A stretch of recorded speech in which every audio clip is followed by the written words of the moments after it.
Hello friends, Siragadikka ஆசையில இன்னைக்கு என்ன நடந்துச்சுன்னு பார்க்கலாம். இங்க நம்ம மனோஜ் கடைக்கு வந்து ஆர்டர் குடுத்த அந்த 2 பேருமே வராங்க. அப்படியே மனோஜ் பார்த்துட்டு ரொம்ப சந்தோஷப்படுறாரு. வாங்க வாங்க இந்த ஜூஸ் எல்லாம் எடுத்துட்டு வாங்க" அப்படின்னு சொல்லி ஜூஸ் எல்லாம் குடுத்துட்டு இருக்காரு. சரி சொல்லுங்க சார் என்னென்ன இது வேணும் அப்படிங்கிறப்ப, உடனே அவங்க 2 பேரும் போயிட்டு அப்படியே டிவில இவ்வளோ தான் இருக்குங்களா? சரி ஓகே. இதில மாத்தி மாத்தி வேற வேற கம்பெனில ஒரு 5 டிவி போட்டுருங்க. இந்த ஃப்ரிட்ஜில ஒரு 5 போடுங்க. இந்த ஏசில ஒரு 5 போடுங்கன்னு எல்லாத்துலயும் 5 5ன்னு வாங்குறாங்க.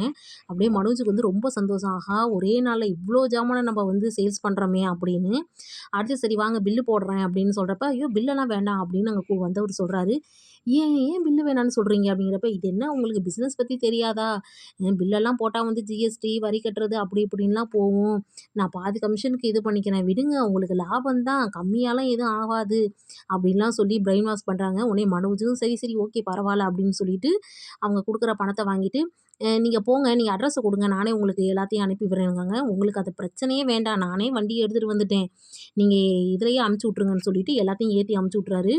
இங்க வந்துட்டு திருப்பி வந்து எல்லா ஜாமானும் இங்க வித்துருச்சு. இன்னும் வந்து எனக்கு வேணும் ப்ராடக்ட்ஸ்லாம் வேணும்னு வேற டீலர்ஸ்ட்ட வந்து வேற பேசிட்டு இருக்காரு. அடுத்து இங்க பார்த்தா நம்ம ரவி வந்து ஸ்ருதிக்கு வந்து நெயில் பாலிஷ் போட்டுட்டு இருக்காரு. திடீர்னு விஜயா வராங்க. "டேய் என்னடா பண்ணிட்டு இருக்க? இந்த சாயத்தெல்லாம் என்னடா நீ போட்டுட்டு இருக்க?" அப்படின்னு கேட்குறப்போ ஸ்ருதி சொல்றாங்க, "அ ஆன்ட்டி இதெல்லாம் வந்து ஹஸ்பண்ட் கையால போட்டுக்கிட்டா அது எவ்வளோ ஒரு சந்தோஷம் தெரியுமா? இந்தாங்க நெயில் பாலிஷ் நீங்க போய் இத மாமா கிட்ட போட்டுக்கங்க. அப்பதான் உங்களுக்கு இதோட அரும தெரியும்." அப்படிங்கிற மாரி கடுப்பேத்துறாங்க.